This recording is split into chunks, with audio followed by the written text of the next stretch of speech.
Hi, everyone, and thank you for joining us for the Keys to Living on Campus. My name is Catherine. I'm Chris. And we are so excited that you are joining us today. Today, we're going to talk all about the housing application. That's right. For anybody that's wanting to live on campus next year, this is the video that you want to watch. That's right. So we're going to be going through all of the information, all of the steps that you need to know. And at the very end, we're also going to be answering some of your frequently asked questions. So make sure that you stay all the way until the end.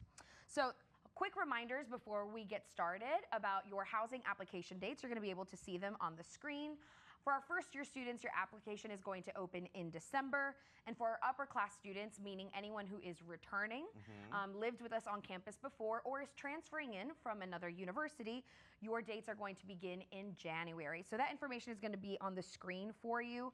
Also, for our upper class students, we've got renewals. So students who have lived with us on campus already and are in a room that they are able to renew once again for another year, they must stay in that same room. So we'll talk about that a little bit more later. But make sure that you're looking out for all of the communication that's going to be coming. If you're an upper class student, this video is going to talk about that step one, but then we'll have another one that's specifically about step two for upper class students. So make sure that you join us a little bit later.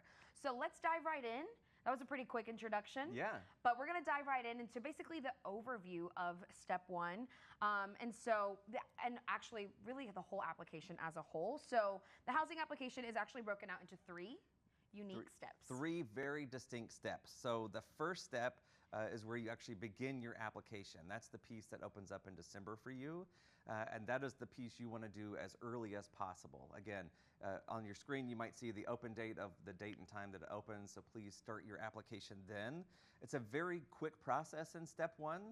You're going to fill out some information about whether you want to be considered for a living learning village, if you want to partake in a renter's insurance program, and then at the end, you'll pay your $200 application initiation fee, which is non-refundable. But once you pay that $200 fee, which you can pay in either of the steps, but we definitely recommend paying it in step one. Once you pay that fee, step one is complete for you. So step one is starting your application. Step two, which is actually optional for first year students, and it only applies to first year students. Upper class don't get a step two, which is roommate selection. This is where we'll issue a time ticket for you sometime in March, and that time ticket is going to be based on the date and time you completed step one. That's why I say with step one, start it as early as you can, because the earlier you finish it, the earlier your time tickets will be for the following steps. Again, step two is optional, but it allows you the chance to search for people that might be a good roommate for you. When you're in step one, you'll write a little bio about yourself. You answer some questions about how you like to sleep, how cold you like your room, what your study habits, things like that. And then you'll be able to pick people that might be good roommates for you. Again, that step is optional, not required. Step three is mandatory if you want to live on campus. That's right.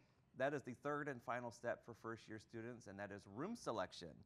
Again, we will issue time tickets to you based on the date and time you completed step one, and those will open sometime in April. And from there, you're going to be able to actually search for your specific room, the specific floor plan you want, and then put you and or your roommate in a room, and then you're set.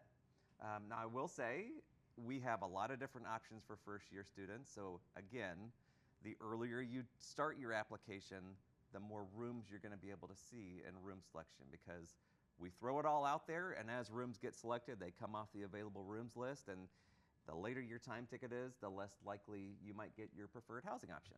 Yeah.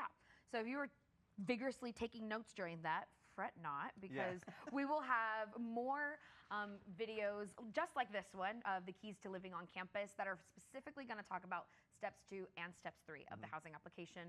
So join us for those later in March and April, because there's a lot of information and we want to make sure that you have it all. And so that was a really great overview of what our first year application process looks like. But for our upper class students, it does look a little bit different. So we talked a little bit about what those upper class students are at the very beginning. Those are going to be students who are already living on campus and are coming back for another year.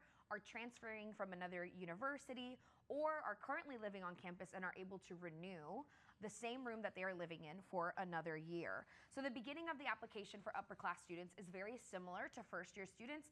The step one is basically completely the same. So if you are coming in brand new from another university as a transfer student, or you just never lived with us on campus before, and you're coming to live with us on campus for as an upper class student, the first step is going to be completely the same as first year students. You will fill out basically that My Profile section. You'll be able to go through all of those same questions. You'll be asked if you want to participate in renter's insurance. And we're going to talk about more details of step one, so we're not going to get too much into it. But basically, it's going to be exactly the same. So if you're a new student, you will need to pay that $200 application initiation fee in order to go on to step two, which is room selection for upper class students.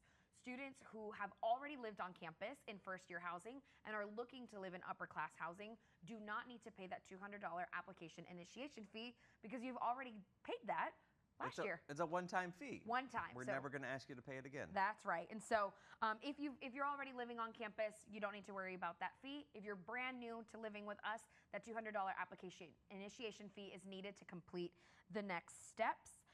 And then again, like we said earlier, there is no roommate selection for our upper class students.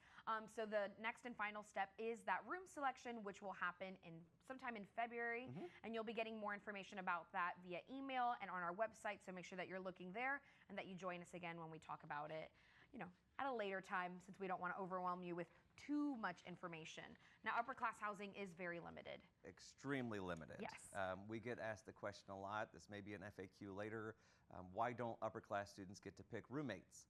Well, we allow our current upper class residents to renew their room, and a lot of them partake of that. They will renew their room for the subsequent year, which means we cannot guarantee that we have two spaces together. That's right. In a unit.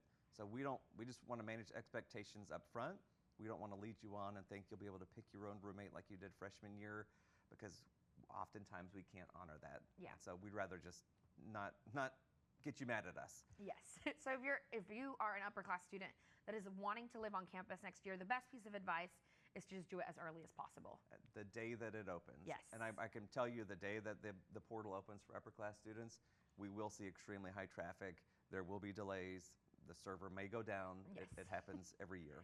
So just be patient if you're an upper class student, and make sure that you are looking very carefully at those dates. So we've talked about basically an overview of both the first year application and the upper class application, but we want to dive a little bit deeper into the steps that happen in step one of the application.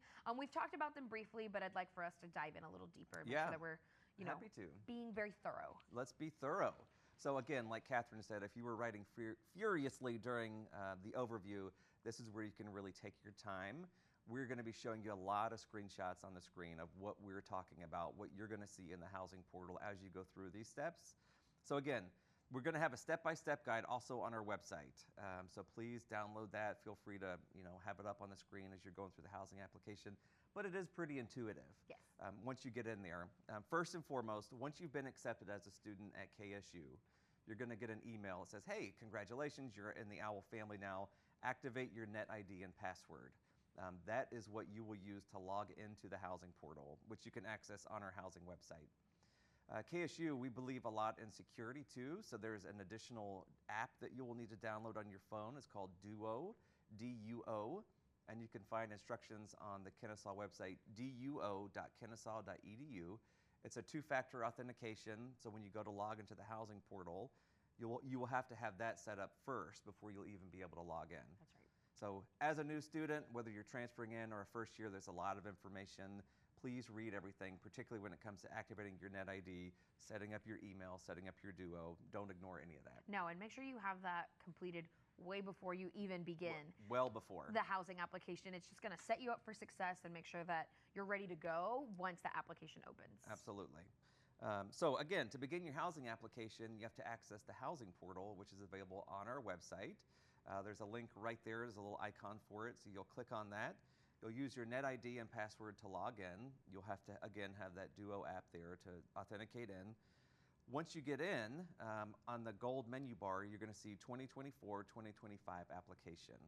Click on that. and then select the year that you are applying for.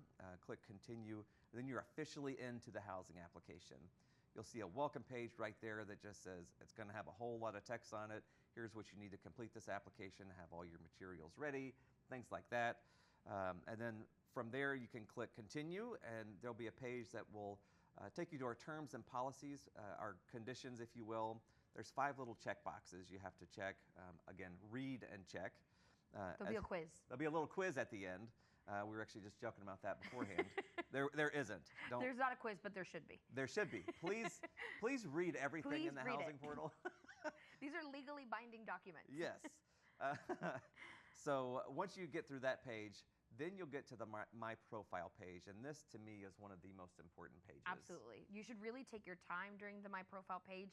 It's really the opportunity that you have to make sure that you are setting yourself up for success for step 2 of the application, which is your roommate selection. This is exactly what we use, like Chris mentioned earlier, on finding good matches for you. So if you go through it really quickly and you don't answer honestly, answer as the person you are, not the person you want to be. Oh, so, that's great. Yeah, I think so too. It's very profound. Sage advice from me to you as you're filling out the My Profile section. But if you know that you're kind of messy, and maybe you kind of throw your stuff on the floor, be honest about that, so that when you start getting paired with roommates and seeing those potential pairs, you're actually finding someone who's going to be a good fit.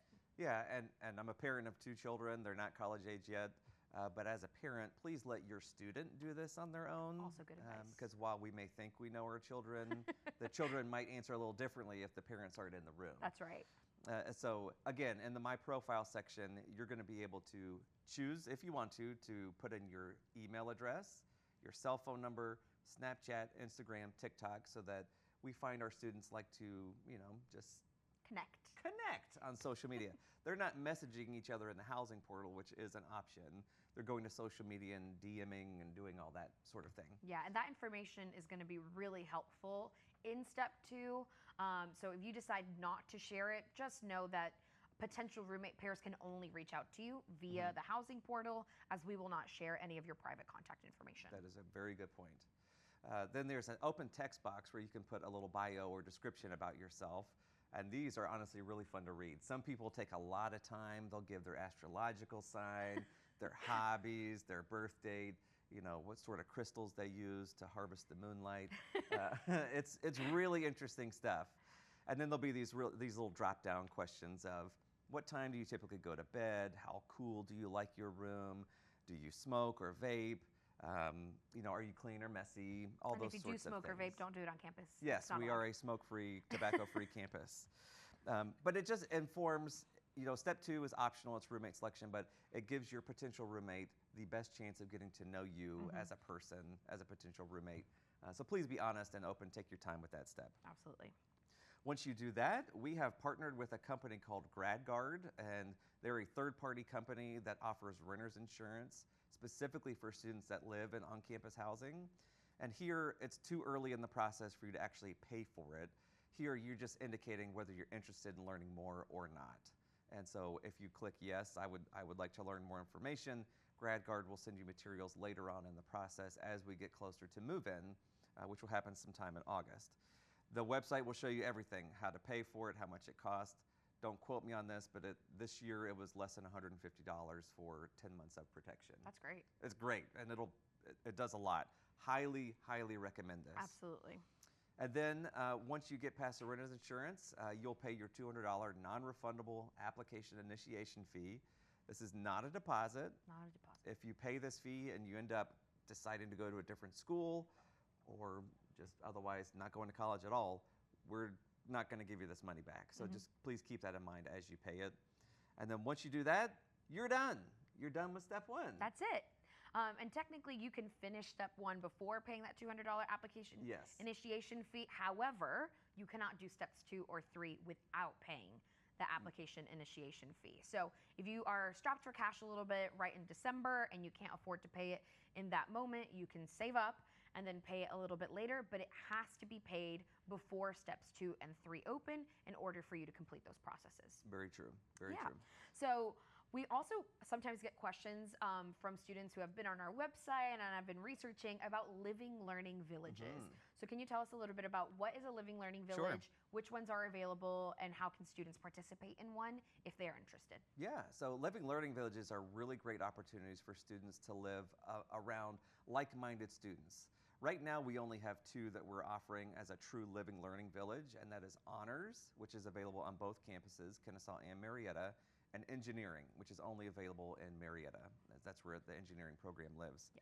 And so in the living learning villages, which we call them LLVs, it allows students to, we put on very specific programs for our honors and our engineering students. There are different excursions that you might be invited to partake in, but it really gives you a chance to be around people who are going through a similar experience. The honors program is very demanding, and so only other honor students can really relate to the struggles of a first-year student participating in that. Same with engineering. Our engineering program doesn't play around. I mean, they're going to throw you into Calculus A your first semester, which is hard. And you're going to be surrounded by other students who are going through the same thing. There's a lot of support there. And in step 1 of the housing application, you'll be able to indicate your interest and whether or not you want to participate in honors or engineering. And if you do, there's a really simple question you have to answer, and then you'll find out later in the process if you're accepted or not.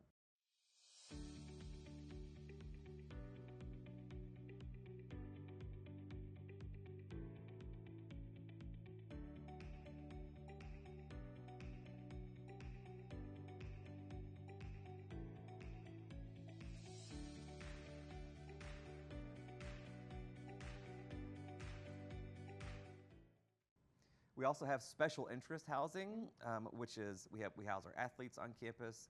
We have a gender inclusive community called Stonewall. We have care services. The Center for Young Adult Addiction and Recovery, they have a floor for students who are actively in recovery from substance abuse and addiction. And those programs, that you can't apply for those through the housing portal, but in the portal, we'll let you know how to get access to that information if you're interested in those programs. Yeah. So that's really great information. And again, like Chris said, we've got more information on our website. So if you've got questions that we didn't answer, then please visit our website because we will have covered it there. One more thing that we want to chat about is the Marietta campus. And so some of the questions that we get from students and some information that we've got on our website is that there's a live-on requirement for first-year students on the Marietta campus. So can you tell us how that works? Sure, yeah. I'm sure as you're college shopping, you're looking at housing. Some schools have a blanket-wide, all first-year students have to live on campus. We are not like that. We have a live-on requirement just for students who are enrolling in majors based on the Marietta campus. And that tends to be our STEM programs. That's going to be computer science, engineering, math, architecture. Those are incredibly rigorous programs from day 1. And so we have found it is best for the students for them to live on the campus where their major is housed, only for Marietta. Kennesaw is a little bit more flexible. Now, I will say, once we hit a wait list, though, this requirement doesn't come into play anymore. So if we run out of space for our first-year students in Marietta, you can live at home with your parent or guardian, off campus in an apartment, anything that is going to best suit your needs. Yeah. So that was a lot of information. A ton. But hopefully we've answered some of your questions, but we also want to take time to answer some of the more frequently asked questions that we get from students, parents, and guests who are watching. The question is, how soon after applying will you receive your time ticket? And we will issue time tickets twice for first-year students. The first one will happen in March before roommate selection opens up. And generally speaking, if roommate selection opens on the 3rd Monday in March, you're going to get your time ticket the 2nd Monday in March. Yeah, you'll have a whole week. You'll have a whole week to. You can't really do anything, but you'll have it. But you can plan. After roommate selection, when it comes to room selection, again, same thing. It'll be a week before the process opens. So in room selection, if it opens on the 3rd week in April, you'll get it the 2nd week of April. And for those specific dates, you can look on our website. Yes. Do you have to pay the $200 housing application initiation fee? Yes, absolutely. Like Catherine mentioned earlier, you don't necessarily have to pay it at the end of step 1, but you do have to pay it before you proceed into step 2 and 3. Students also want to know, like, how can I get more information? And so we send a ton of information via email. It's on our website and on our socials. But there is something new that's been added inside the housing portal. So I don't know if you want to share a little bit about it. Oh yeah, we are super excited. Leslie, if you're watching, this has been Leslie's passion project. She's our AVP. We are able to text through our housing software now. But in order to do that, you as the student have to opt in and say, yes, I'm willing to receive text from housing about housing application related things and any other important announcements we send. It's a very simple process in the housing portal. We're going to build it into the application, but it's also in the personal info tab in that gold menu bar. You click a little button, you put your cell phone number in to confirm, and we'll shoot you some texts.